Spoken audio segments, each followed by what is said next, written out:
السلام علیکم عزیز دوستوں، میں ہوں عافیہ اور آپ سن رہے ہیں ہارر سٹوریز بائی عافیہ۔ آج میں ایک ایسی کہانی کے ساتھ حاضر ہوں جو آپ کے دل و دماغ پر گہرے اثرات چھوڑے گی۔ میں ایک پراسرار اور خوفناک مکان کی کہانی پر روشنی ڈالوں گی جو راولپنڈی کے ایک پرانے محلے میں واقع ہے۔ دوستوں، یہ کہانی مجھے سکھاتی ہے کہ اللہ کی پناہ طلب کرنے کے بعد ہم اس دنیا کے پراسرار اور خوفناک پہلوؤں کا سامنا کر سکتے ہیں۔ تو آئیے ہم سب مل کر اللہ کے نام سے اس ویڈیو کا آغاز کرتے ہیں تاکہ ہر طرح کے منفی اثرات سے محفوظ رہ سکیں، اور دعا کرتی ہوں کہ ہمارے سفر میں ہمیں تحفظ اور ہدایت ملے۔ تو آئیے بنا کسی تاخیر کے کہانی کا آغاز کرتی ہوں۔ دوستوں، یہ کہانی راولپنڈی کے ایک پرانے محلے کی ہے جہاں ایک خاندانی مکان نے کئی دہائیوں سے شہر والوں کو اپنی عجیب و غریب واقعات کے باعث پریشان کر رکھا تھا۔ مکان کی تعمیر 1940 کی دہائی میں ہوئی تھی اور اس وقت سے ہی اس کے بارے میں مختلف کہانیاں گردش کرنے لگی تھیں۔ دوستوں، یہ کہانی علی نے راولپنڈی سے میرے ساتھ شیئر کیا۔ کہانی سناؤں گی علی ہی کی زبانی۔ علی بتاتے ہیں کہ کہانی کا آغاز اس وقت ہوا جب میں نے اپنے دوست جمشید کے ساتھ ایک تحقیقی سفر کا ارادہ کیا۔ جمشید اور میں ہمیشہ پراسرار واقعات کی تحقیق میں دلچسپی رکھتے تھے۔ ہمیں معلوم ہوا کہ اس مکان میں رات کو اکثر عجیب آوازیں آتی ہیں اور وہاں رہنے والے لوگ اکثر حیرت انگیز تجربات کا سامنا کرتے ہیں۔ ہم نے ایک رات مکان کے باہر چکر لگانے کا فیصلہ کیا۔ مکان کا نقشہ بہت ہی پرانا اور خستہ حال تھا اور وہاں جانے کے لیے ایک سنسان راستہ عبور کرنا پڑتا تھا۔ ہم نے مکان کے قریب پہنچتے ہی ایک سرد ہواؤں کا احساس کیا جو ہمیں اندر جانے سے روک رہی تھیں۔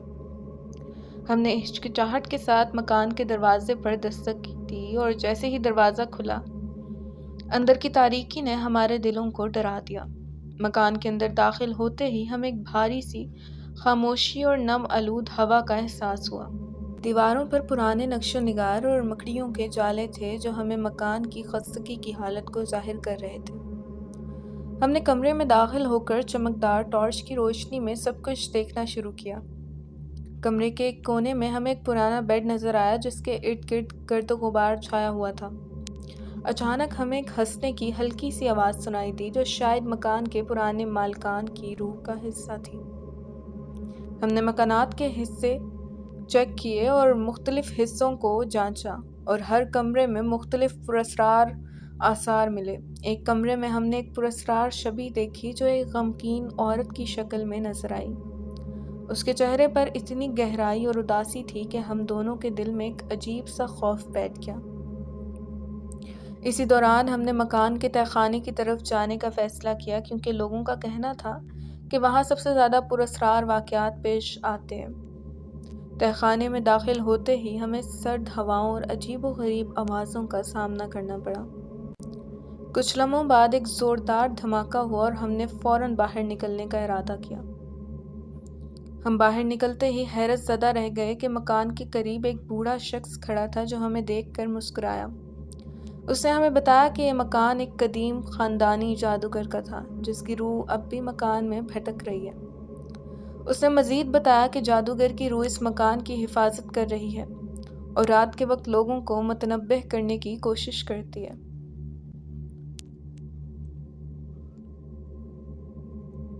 ہم نے اس بوڑھے شخص کے مشورے پر عمل کیا اور مکان کو چھوڑ دیا۔ راستے پر ہم نے محسوس کیا کہ ہمارے دلوں میں ایک سکون ہے اور ہم نے اس پراسرار تجربے کو اپنے دل میں محفوظ کر لیا۔ وہ رات ہمارے لیے ایک سنہری یاد بن گئی۔ ہم نے راولپنڈی کے ایک خوفناک مکان کے بارے میں ایک دلچسپ کہانی سنائی اور لوگوں کو اس کی حقیقت سے آگاہ کیا۔ جمشید اور میں نے اس مکان کی پراسرار حقیقت کو جان کر یہ عزم باندھ لیا کہ ہم ہمیشہ ایسے واقعات کی تحقیق کریں گے اور لوگوں کو آگاہ کریں گے۔ دوستوں، اس کہانی سے ہمیں یہ سبق ملتا ہے کہ پراسرار واقعات ہمیشہ ہمارے ارد گرد ہوتے ہیں اور ان کا سامنا کرنے کے لیے ہمیں ہمت اور احتیاط کی ضرورت ہوتی ہے۔ راولپنڈی کا خوفناک مکان ایک مثال ہے کہ ہمارے ارد گرد کی دنیا میں کئی ایسی حقیقتیں چھپی ہوئی ہیں جنہیں جاننا اور سمجھنا ضروری ہے۔ دوستوں، یہ کہانی کیسی لگی کمنٹ سیکشن میں اپنی رائے کا اظہار لازمی کیجیے گا۔ ویڈیو پسند آئے تو ویڈیو کو لائک اور چینل کو سبسکرائب کریے گا اور بیل کے نوٹیفیکیشن کو آن کر لیجیے گا تاکہ آنے والی مزید واقعات کی اپڈیٹس آپ تک پہنچتی رہیں۔ یہاں چھوڑ جاتی ہوں اس دعا کے ساتھ کہ جہاں رہیں خوش رہیں اور سلامتی کے ساتھ رہیں۔ اپنا ڈھیر سارا خیال رکھیے گا، اس ناچیز کو دعاؤں میں یاد رکھیے گا۔ پھر ملتی ہوں نئے کسی واقعے کے ساتھ۔ فی امان اللہ۔